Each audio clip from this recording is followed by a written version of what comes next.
मैं एक गांव का मशहूर रसोइया था। पूरे इलाके में मेरे हाथ के खाने की तारीफ होती थी। लेकिन एक दिन गांव के प्रधान ने ही लोगों को उकसाकर मेरा चूल्हा तुड़वा दिया। वजह सिर्फ इतनी कि मैं दावत में महंगी चीजें इस्तेमाल करता था, जैसे समुद्री मछली और खास सामान, और हर टेबल का दाम 250 रख दिया था। गाँव वालों को ये कीमत ज्यादा लगी। प्रधान ने सबके सामने मुझे एहसान फरामोश कहा। उस दिन के बाद मैंने फैसला कर लिया कि अब खाना नहीं बनाऊंगा। अगले दिन मेरा चूल्हा बिल्कुल ठंडा पड़ा रहा। दरवाजे पर मैंने एक लाल कागज चिपका दिया जिसमें लिखा था कि अब मैं काम बंद कर रहा था और आगे कोई दूसरा रसोइया बुला लिया जाए। लेकिन मेरा बचपन का दोस्त वांग गॉर्डन बार बार दरवाजा पीटने लगा। वो जोर से आवाज लगाता रहा कि दरवाजा खोला जाए। उसे पता था मैं अंदर ही था। मैंने दरवाजा नहीं खोला और अंदर से ही पूछा कि क्या उसने बाहर लगा कागज नहीं देखा। वांग गॉर्डन ने गुस्से में वो कागज फाड़ दिया और पूछने लगा कि मैं ये क्या कर रहा था। उसने याद दिलाया कि उसके पिता के 70वें जन्मदिन की दावत पहले से तय थी और मैं ही उसे बनाने वाला था। मैंने ठंडे स्वर में जवाब दिया कि अब किसी और को बुला लिया जाए। वो बोला कि पूरे गांव में मेरे जैसा कोई नहीं, और उसने पैसे भी दे दिए थे। मैंने कहा कि पैसे वापस मिल जाएंगे, वो भी दोगुने। दरवाजे के बाहर कुछ देर सन्नाटा रहा, फिर उसकी आवाज धीमी पड़ गई। उसने कहा कि मेरा गुस्सा प्रधान से था तो उसमें उसे क्यों शामिल किया जा रहा था। उसने बचपन की दोस्ती याद दिलाई। मैं अंदर से पैसे लेकर आया और उसे 2000 रुपए दे दिए। बताया कि 1000 एडवांस था और 1000 माफी के तौर पर। उसने पैसे लेने से मना कर दिया और पूछने लगा कि मैं ऐसा क्यों कर रहा था। मैंने कहा कि अब मुझसे ये काम नहीं होगा। उसने कारण पूछा तो मैंने सीधे प्रधान की बातों की तरफ इशारा किया। फिर मैं उसे आंगन में ले गया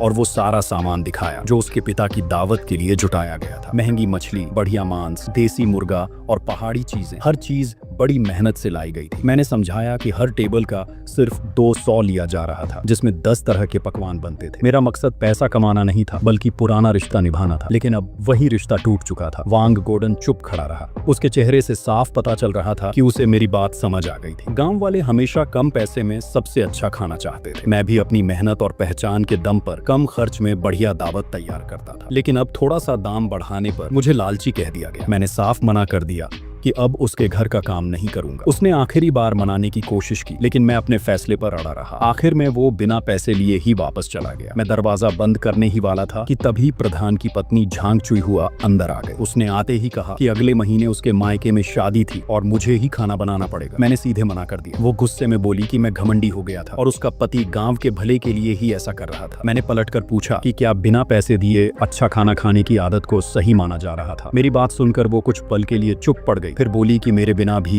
गांव में बहुत रसोइये मौजूद थे। मैंने बिना कुछ कहे उसे जाने का इशारा कर दिया। वो गुस्से में पैर पटकती हुई वहां से चली गई। आखिरकार वांग गॉर्डन ने गांव के दूसरे रसोइये एरपांग को बुला लिया। एरपांग पहले मेरे यहाँ काम करता था। उसने थोड़ा बहुत काम सीखा था, लेकिन असली हुनर उसके पास नहीं था। अब वो सस्ते में दावत बनाकर काम चला रहा था। उसकी कुकिंग बस नाम की थी, स्वाद में कोई खास बात नहीं होती थी। उसी दिन गांव के लाउडस्पीकर पर ऐलान किया गया कि वांग गॉर्डन के पिता का जन्मदिन पहले की तरह उसी जगह मनाया जाएगा, लेकिन अब खाना एरपांग बनाएगा और वो सस्ता भी पड़ेगा। गांव वाले भी आपस में बात करने लगे कि सस्ता मिल रहा था तो वही सही था। कुछ लोग कह रहे थे कि एरपांग का खाना चल जाता था, बस तेल और नमक थोड़ा ज्यादा होता था। किसी ने कहा कि कम से कम वो मुझसे 50 रुपए सस्ता था। ये सारी बातें धीरे धीरे मेरे आंगन तक पहुंच रही थी, लेकिन मैंने किसी बात पर ध्यान नहीं दिया। मैंने आंगन में रखा सारा सामान गांव के कुछ बूढ़े और अकेले रहने वाले लोगों में बांट दिया। फिर वो दिन आ गया जब वांग गॉर्डन के पिता की दावत रखी गई थी। पूरे गाँव में ढोल नगाड़े बज रहे थे। दावत की जगह मेरे घर के ठीक बाहर वाले मैदान में रखी गई थी। बस एक दीवार का ही फासला था। मैं अंदर बैठा सब कुछ साफ साफ सुन पा रहा था। एरपांग रसोई में खड़े होकर जोर जोर से निर्देश दे रहा था। कभी कहता ज्यादा तेल डालो, कभी कहता मछली सीधे उबाल दो, तलने की जरूरत नहीं। थोड़ी ही देर में अजीब सी गंध हवा में फैलने लगी। तेल और कच्चेपन की मिली जुली बदबू मेरे आंगन तक पहुंच गई। उधर मेहमानों ने खाना शुरू किया। कुछ लोगों ने प्लेट में खाना देखते ही सवाल उठाए कि रंग इतना काला क्यों लग रहा था। किसी ने मांस देखकर कहा कि वो कोयले जैसा दिख रहा था। लोगों ने सोचा पहले छक्कर देखा जाए, लेकिन जैसे ही उन्होंने खाना चखा माहौल एकदम बदल गया। कुछ लोग बदबू की शिकायत करने लगे। कुछ ने जोर से पूछना शुरू कर दिया कि खाना बनाना आता भी था या नहीं। देखते ही देखते पूरी दावत का माहौल बिगड़ गया। कुछ ही देर में माहौल अजीब सा शांत हो गया। फिर अचानक शोर उठ गया। किसी ने कहा खाने से बदबू आ रही थी। कोई चिल्लाया ये खाना बनाया किसने। पूरा माहौल बिगड़ गया। मेहमानों ने खाना छोड़ दिया, कोई गुस्से में, कोई हैरान। मैं चुपचाप दीवार के पास गया और बाहर झांका। हर टेबल पर खाना पड़ा था, लेकिन कोई खा नहीं रहा था। सिर्फ कुछ बच्चे जिज्ञासा में प्लेट छेड़ रहे थे। तभी वांग गॉर्डन गुस्से में एक प्लेट उठाकर रसोई में गया और उसे जमीन पर दे मारा। उसका गुस्सा फट पड़ा। वो एरपांग पर टूट पड़ा और उसे मारने लगा। ये देखकर लोग भी उठ खड़े हुए। कुछ झगड़ा छुड़ाने लगे, कुछ गालियां देने लगे और कुछ वहां से ही निकल गए। जन्मदिन की दावत पूरा तमाशा बन गया। प्रधान लियू छुएनफू लाउडस्पीकर लेकर लोगों को शांत करने की कोशिश करता रहा, लेकिन कोई सुनने को तैयार नहीं था। तभी एक औरत एक प्लेट लेकर उसके सामने आई। मांस पूरी तरह जला हुआ पड़ा था। प्रधान का चेहरा उतर गया, वो कुछ बोल नहीं पाया। आखिर में दावत खराब माहौल में खत्म हो गई। वांगगुडन का परिवार पूरे गांव में मजाक बन गया। एरपांग गुस्से में कसम खाकर चला गया कि अब वो गांव में कभी खाना नहीं बनाएगा। उस घटना के बाद गांव में अच्छे रसोइयों की कमी पड़ गई। अगले महीने झांग चुईहुआ के मायके में शादी थी। अब सबको चिंता होने लगी। उसी रात मेरे घर का दरवाजा फिर से खटखटाया गया। इस बार सामने खुद प्रधान लियू छुएनफू खड़ा था। उसके साथ वांगगोडन और गांव के कई बुजुर्ग थे। अंदर आते ही उसने नरमी से बात शुरू की। बोला, उस दिन गलतफहमी हो गई थी, उसने ज्यादा पी ली थी और बात बढ़ गई। मैंने साफ कहा, वो बात दिल में बैठ गई। उसके चेहरे की मुस्कान वहीं रुक गई। साथ आए बुजुर्ग बीच में बोले, सब एक ही गांव के लोग, बात बढ़ाना ठीक नहीं। किसी ने कहा, प्रधान ने जो किया गांव के भले के लिए किया। मैंने सीधा पूछा, असल दिक्कत ये थी ना कि अब पहले जैसा सस्ता और अच्छा खाना नहीं मिल रहा। सब चुप। तभी वांगगोडन आगे आया। उसने माना गलती उसकी भी थी। उसे मुझ पर भरोसा करना चाहिए था। अपने पिता की खराब दावत पर उसे अफसोस था। प्रधान ने बात संभाली और बोला, गलती सबकी, लेकिन कमी सबसे ज्यादा मेरी। फिर सीधा बोला, वो चाहते थे कि मैं फिर से काम शुरू करूं। झांग चुईहुआ ने शादी की बात दोहराई और दावत की जिम्मेदारी मुझे देने को कहा। बाकी लोग भी हाथ जोड़कर खड़े हो गए। बोले, इस बार दाम तुम्हारे हिसाब से तय होंगे। उन्हें लगा मैं मान जाऊंगा, लेकिन ऐसा नहीं हुआ। मैंने साफ मना कर दिया, अब किसी और को बुलाओ। ये सुनते ही प्रधान भड़क गया। ऊंची आवाज में बोला, इतने लोग खुद बुलाने आए, फिर भी मना कैसे कर सकता। उसने धमकी दी, अगर नहीं माना तो गांव में रहना मुश्किल कर देंगे। मैंने उसकी आंखों में देखकर पूछा, इस बार घर भी तुड़वाओगे? वो वहीं चुप। बाकी लोगों के चेहरे भी उतर गए। कुछ बुजुर्ग फिर समझाने लगे, बात इतनी आगे नहीं बढ़ानी चाहिए। मैंने पूछा, जब मेरा चूल्हा तोड़ा गया था तब किसी ने ये क्यों नहीं सोचा? सबके पास जवाब नहीं था। मैंने साफ कहा, पहले वाली बात खत्म, अब काम मेरे नियमों पर। सब सन्न। वांगगोडन कुछ कहना चाहता था लेकिन बोल नहीं पाया। अब उन्हें समझ आ गया मैं बदल चुका था। मैंने सीधा कहा, अब 1000 रुपए प्रति टेबल लगेंगे। सब चौंक गए। किसी ने गुस्से में कहा, ये तो लूट। मैंने जवाब दिया, ये मेरी मेहनत की कीमत। पहले रिश्ते की वजह से सस्ता मिलता था, अब वही दाम नहीं मिलेंगे और गाँव वालों के लिए दाम डबल, 2000 प्रति टेबल। इसके बाद मैंने आखिरी शर्त रखी, जिन लोगों ने मेरा चूल्हा तोड़ा था वो घर घर जाकर माफी मांगेंगे। एक भी घर छूटा तो मैं हमेशा के लिए काम बंद। ये सुनकर सबके चेहरे उतर गए। मैंने दरवाजा बंद किया और अंदर आ गया। बाहर खड़े लोग वहीं खड़े रह गए जैसे जमीन खिसक गई हो। अगले दिन पूरे गांव में यही बात फैल गई। कोई बोला मैं पागल हो गया, कोई बोला हद पार कर दी। मैंने किसी की नहीं सुनी। पुराना चूल्हा तोड़ दिया और नया बड़ा मजबूत चूल्हा बनवाया। नए बर्तन और सारा सामान भी खरीद लिया। उधर शादी की तारीख पास आती गई और उधर उनकी परेशानी बढ़ती गई। आखिर में उन्होंने बाहर से रसोइये बुलाए, लेकिन जैसे ही उन्होंने मेरी कीमत और मेरे खाने के बारे में सुना, सबने मना कर दिया। सीधा जवाब उसके सामने टिक नहीं पाएंगे। ये सुनकर प्रधान का चेहरा उतर गया। उसी शाम वांगगोडन फिर से मेरे दरवाजे पर आया। वांगगोडन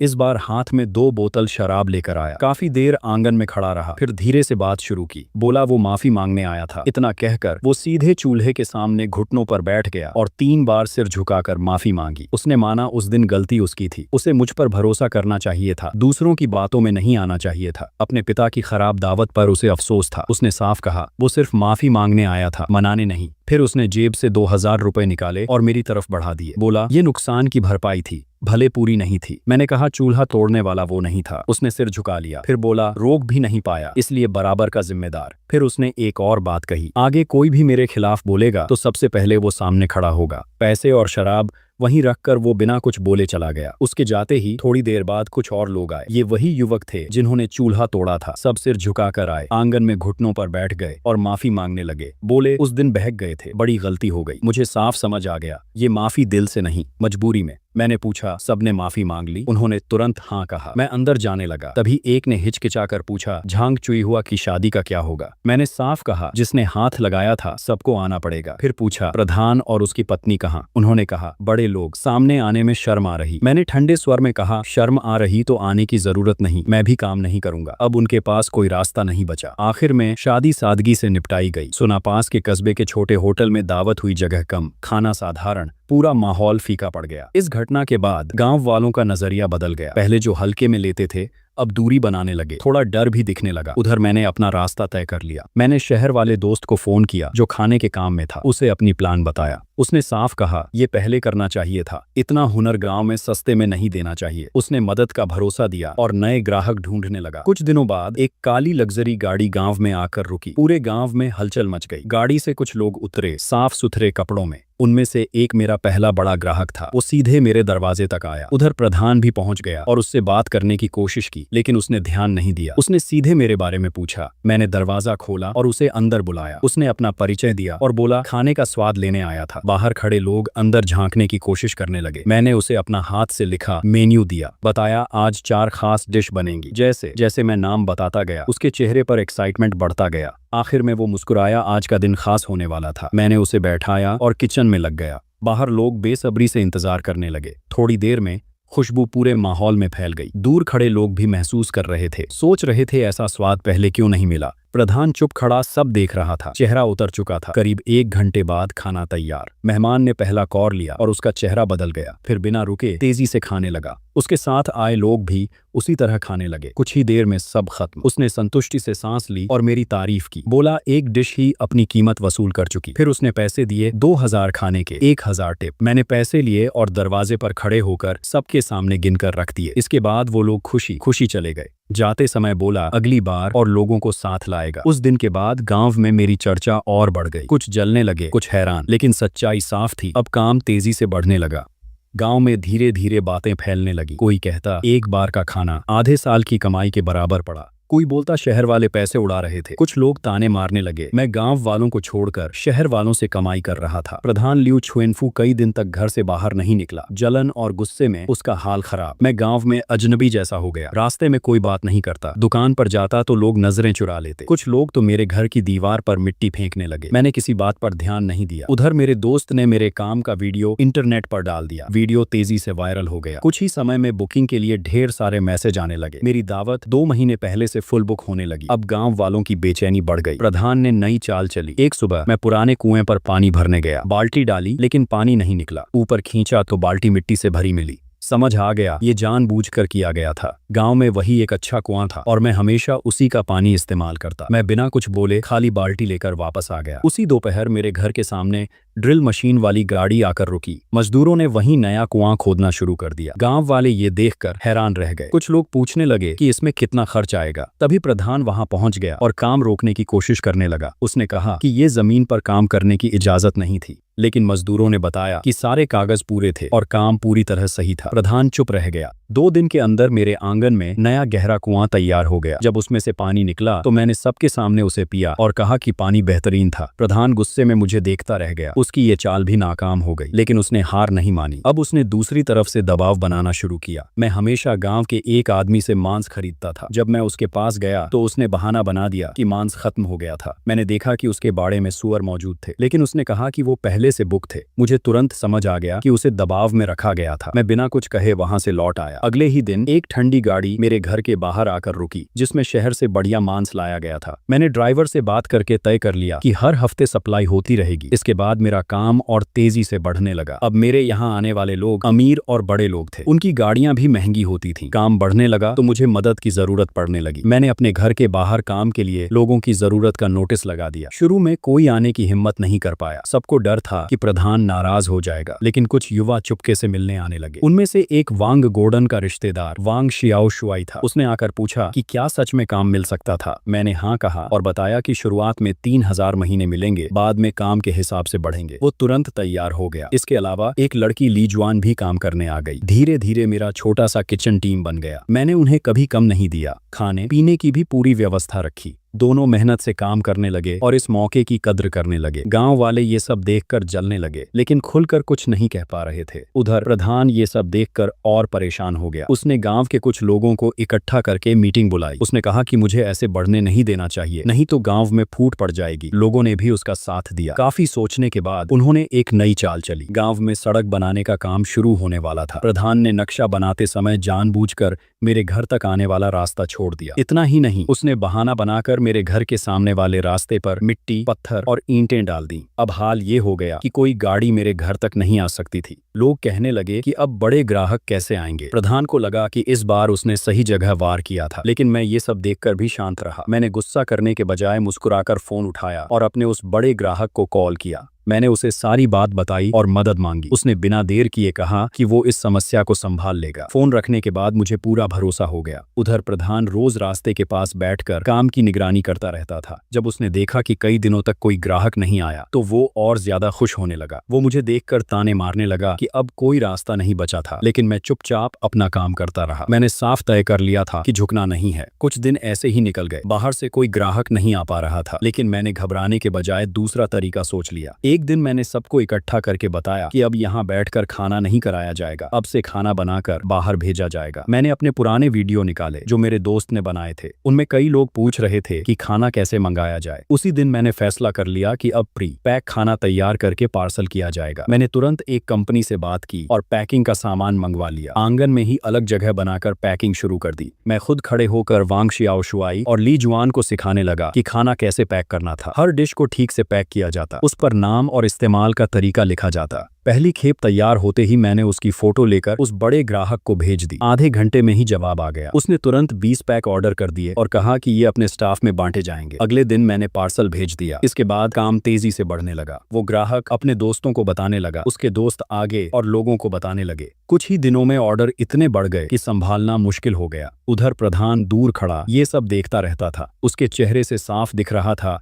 कि उसे यकीन नहीं हो रहा था कि मैं फिर से खड़ा हो गया। अब मैं पहले से ज्यादा कमाने लगा। ये देखकर उसके मन में फिर लालच आया। उसने सोचा जब मैं ये काम कर सकता था तो वो भी कर सकता था। उसने गांव के कुछ लोगों को बुलाया और कहा कि वो भी ऐसा ही काम शुरू करेंगे। सबने मिलकर एक रसोइये को बुलाया और उससे खाना बनवाया। लेकिन उनका खाना सिर्फ सस्ता था, स्वाद में कोई खास बात नहीं थी। उन्होंने वही पैकिंग करके बेचने की कोशिश की, लेकिन किसी ने खरीदा ही नहीं। पूरा दिन निकल गया, एक भी पैक नहीं बिका। सबका मन टूट गया। उसी शाम मैं काम खत्म कर रहा था, तभी दरवाजे पर वांग गोडन फिर आया। इस बार उसका अंदाज अलग था। वो अंदर आया, चारों तरफ देखा, फिर धीरे से बोला कि अब यहाँ काम काफी बढ़ गया। मैं चुप रहा। थोड़ी देर बाद उसने असली बात कही। बोला कि अब वो इधर उधर भटक कर समय खराब नहीं करना चाहता, वो भी काम करना चाहता। मैंने उसे देखा और पूछा कि उसे डर नहीं कि प्रधान उससे नाराज होगा। वो हल्का सा मुस्कुराया और बोला कि उसके पिता की दावत खराब होने के बाद उसका नजरिया बदल गया। अब वो बेकार की बातों में नहीं पड़ेगा। मैंने थोड़ी देर सोचकर उसे काम पर रख लिया। शर्त रखी 1 महीने तक काम देखकर फैसला होगा। अगले दिन से वो काम पर आ गया। वो मेहनती निकला, जो काम दिया जाता बिना बोले करता। धीरे धीरे वो टीम में घुल मिल गया। वांग शियाओशुआई भी उसे देखकर हैरान था, क्योंकि पहले वो आलसी माना जाता था, लेकिन अब उसका रवैया बदल चुका था। उधर जब प्रधान को ये खबर मिली तो वो गुस्से से भर गया। उसे लगा कि अब लोग उसकी बात सुनना छोड़ रहे थे। उसने फिर मीटिंग बुलाई और नए तरीके सोचने लगा, लेकिन इस बार उसके पास कोई पक्का प्लान नहीं था। बस यही कहता रहा कि मुझे किसी भी तरह रोका जाना चाहिए। कुछ दिन बाद गांव में अचानक बड़ी मशीनों की टीम आ गई। लोग देखने के लिए इकट्ठा हो गए। मशीनें, ट्रैक्टर, बड़े वाहन, सब कुछ वहां खड़ा था। प्रधान भी दौड़कर पहुंचा। उसने काम रुकवाने की कोशिश की और पूछा कि ये सब क्या हो रहा था। तब इंजीनियर ने बताया कि यहाँ एक नया पुल बनाया जाएगा। प्रधान चौंक गया। उसने पूछा कि ये किसने करवाया। इंजीनियर ने बताया कि ये सब उसी बड़े ग्राहक के कहने पर हो रहा था। उसने यहाँ की जमीन भी खरीद ली और अब पार्किंग व रास्ता बनाया जाएगा। पुल सीधे मेरे घर के पीछे तक आएगा। ये सुनते ही प्रधान के पैरों तले जमीन खिसक गई। कुछ ही दिनों में पुल बनकर तैयार हो गया। अब गाड़ियां सीधे मेरे घर तक पहुंचने लगी। उसी दिन मैंने छोटी सी दावत रखी और अपने काम करने वाले लोगों को खाना खिलाया। वो बड़ा ग्राहक भी आया और अपने कुछ दोस्तों को साथ लाया। उसने सबके सामने कहा कि अब इस काम को और बड़ा किया जाएगा और शहर तक ले जाया जाएगा। ये सुनकर सब खुश हो गए। उधर गांव वाले ये सब देखकर हैरान थे। कुछ लोग जो पहले खिलाफ थे अब चुपचाप आकर काम मांगने लगे। मैंने किसी को तुरंत मना नहीं किया, बस नाम लिखवाकर इंतजार करने को कहा। अब मैं जल्दबाजी में कोई फैसला नहीं करना चाहता था। उधर प्रधान दूर खड़ा सब देख रहा था। उसे उम्मीद थी कि मैं लोगों को मना कर दूंगा, लेकिन ऐसा नहीं हुआ। उसका आखिरी सहारा भी टूट गया। वो गुस्से में वहां से चला गया। इसके बाद मेरा काम और तेजी से बढ़ने लगा। टीम भी बड़ी होने लगी। वांग शियाओशुआई अब काम संभालने लगा और बाकी लोगों को समझाने लगा। एक दिन दोपहर में कुछ लोग कैमरा लेकर मेरे घर आए। वो खाने से जुड़े वीडियो बनाते थे और मेरे काम के बारे में सुनकर पहुंचे थे। मैंने उन्हें अंदर बुलाया। उन्होंने पूरा काम रिकॉर्ड करना शुरू किया। मैं चुपचाप अपना काम करता रहा और जरूरत पड़ने पर समझाता रहा। कुछ ही दिनों में वो वीडियो इंटरनेट पर फैल गया। अब हालत ये हो गई कि मेरे पास फोन लगातार आने लगे। बुकिंग इतनी बढ़ गई कि संभालना मुश्किल हो गया। गांव वाले ये सब देखकर हैरान रह गए। मेरे घर के बाहर गाड़ियों की लाइन लगने लगी। उधर प्रधान अपने घर में बैठा ये सब सुनता रहता था। उसके चेहरे पर गुस्सा साफ दिख रहा था। उसकी पत्नी भी उसे ताने देने लगी कि उसने गलत फैसला लिया। ये बातें सुनकर उसका गुस्सा और बढ़ गया। एक दिन वो चुपचाप मेरे खेत की तरफ गया जहां मैं सब्जियां उगाता था। चारों तरफ देखने के बाद उसने जेब से कुछ निकाला और फसल पर छिड़कने लगा। तभी पीछे से आवाज आई। वांग शियाओशुआई और दो लोग वहां पहुंच गए थे। वो पहले से नजर रख रहे थे। उन्होंने उसे रंगे हाथ पकड़ लिया। वांग शियाओशुआई ने पूछा कि वो क्या कर रहा था। वो घबरा गया और बहाने बनाने लगा, लेकिन किसी ने उसकी बात नहीं मानी। उसकी हरकत की तस्वीर ले ली गई और चेतावनी दी गई कि दोबारा ऐसा हुआ तो सीधे पुलिस को खबर दी जाएगी। वो चुपचाप वहां से चला गया। उसके जाने के बाद ये बात पूरे गांव में फैल गई। जो लोग पहले उसके साथ थे अब वो भी दूरी बनाने लगे। उसी रात मैंने वांग शियाओशुआई को बुलाकर बात की। उसने कहा कि सबूत संभाल कर रखा गया था ताकि जरूरत पड़े तो इस्तेमाल किया जा सके। मैंने कहा कि अभी मामला बढ़ाने की जरूरत नहीं, अगर वो आगे कुछ नहीं करता तो बात यहीं खत्म। वांग शियाओशुआई को ये बात पसंद नहीं आई, लेकिन उसने मान ली। अगले दिन प्रधान ने ऐलान करवाया कि वो खेत में कीड़े देखने गया था। कोई गलत काम नहीं कर रहा था, लेकिन किसी ने भरोसा नहीं किया। लोग उसकी हंसी उड़ाने लगे। धीरे धीरे उसकी इज्जत खत्म होने लगी। उधर गांव की सड़क जो उसके कहने पर बनी थी खराब हालत में थी। हल्की बारिश में ही कीचड़ भर जाता था। इसके मुकाबले मेरे घर तक आने वाला रास्ता साफ और मजबूत था। अब गांव वालों को फर्क साफ दिखने लगा। एक दिन कुछ गांव वाले मेरे पास आए। उनमें से एक बुजुर्ग आगे बढ़ा और बोला कि सड़क की हालत खराब, चलना मुश्किल। उन्होंने कहा कि अगर मैं मदद करूं तो सब मिलकर उसे ठीक कर सकते। मैंने कहा कि मदद कर सकता, लेकिन दो शर्तें रहेंगी। पहली, सड़क का नाम मेरे नाम पर रखा जाएगा। दूसरी, प्रधान सबके सामने अपनी गलती मानेगा। ये सुनकर वो चुप हो गए। फिर बोले कि बाकी लोगों से बात करेंगे। जब ये बात प्रधान तक पहुंची तो वो गुस्से से भर गया। उसने साफ मना कर दिया कि वो कभी अपनी गलती नहीं मानेगा। लेकिन अब गांव वाले उसके खिलाफ होने लगे। उसी रात बैठक हुई। ज्यादातर लोग मेरी शर्तों के पक्ष में थे। कुछ लोग तो उस पर खुलकर गुस्सा निकालने लगे। अब वो अकेला पड़ गया। वो बिना कुछ बोले वहां से चला गया। घर पहुंचकर चुप बैठा रहा। उसकी पत्नी ने भी खरी खोटी सुनाई और गुस्से में घर छोड़कर चली गई। अब वो बिल्कुल अकेला रह गया। वो दिन भर घर में बैठा रहता और शराब पीता। धीरे धीरे उसका गुस्सा और बढ़ता गया। एक दिन वो चुपचाप गांव से बाहर गया और कुछ बदमाश लोगों से मिला। उन्हें पैसे देकर मेरे यहाँ गड़बड़ करवाना चाहता था, लेकिन जब उन्हें पता चला कि मेरे पीछे बड़े लोग खड़े हैं तो उन्होंने मना कर दिया। वो निराश होकर लौट आया। रात में वो अकेला बैठकर शराब पीता रहा। जब वो मेरे घर के पास से गुजरा तो देखा अंदर रोशनी और काम चल रहा था। लोग हंसते बोलते काम कर रहे थे। ये देखकर उसके अंदर और जलन बढ़ गई। उसी वक्त उसके दिमाग में खतरनाक ख्याल आया। अगली रात वो पेट्रोल का कैन लेकर चुपचाप मेरे घर के पास पहुंचा। दीवार के पास खड़ा होकर ढक्कन खोलने ही वाला था कि अचानक चारों तरफ रोशनी पड़ गई। मेरे लोग पहले से नजर रख रहे थे। उसे तुरंत पकड़ लिया गया, बांधकर मेरे सामने लाया गया। उसका नशा आधा उतर चुका था। वो घबराकर माफी मांगने लगा, कहने लगा कि अब ऐसा नहीं करेगा। मैंने शांत स्वर में कहा कि पहले भी मौका दिया गया, लेकिन उसने नहीं माना। अब उसे अपने काम का नतीजा भुगतना पड़ेगा। मेरे साथ खड़े लोग गुस्से में थे, कह रहे थे कि सीधे जेल भेजो। मैंने फोन उठाया और पुलिस बुला ली। कुछ ही देर में पुलिस पहुंची और उसे अपने साथ ले गई। गांव वाले भी इकट्ठा हो गए थे। सबने ये सब अपनी आंखों से देखा। किसी को अफसोस हुआ, किसी को राहत मिली। इसके बाद गांव में बदलाव शुरू हुआ। प्रधान को उसकी कुर्सी से हटा दिया गया। नया चुनाव हुआ। कई लोगों ने मेरा नाम आगे बढ़ाया, लेकिन मैंने मना कर दिया। मैंने एक समझदार बुजुर्ग का नाम सुझाया। धीरे धीरे गांव की हालत सुधरने लगी। उधर मैं अपने काम को और बढ़ाता गया। उस बड़े ग्राहक के साथ मिलकर नया काम शुरू किया। अब सिर्फ खाना बनाना नहीं, बड़े स्तर पर काम होने लगा। मेरी पहचान और बढ़ गई। जिंदगी पूरी तरह बदल गई और वो सड़क जो मेरे नाम पर रखी गई पूरे इलाके में मशहूर हो गई।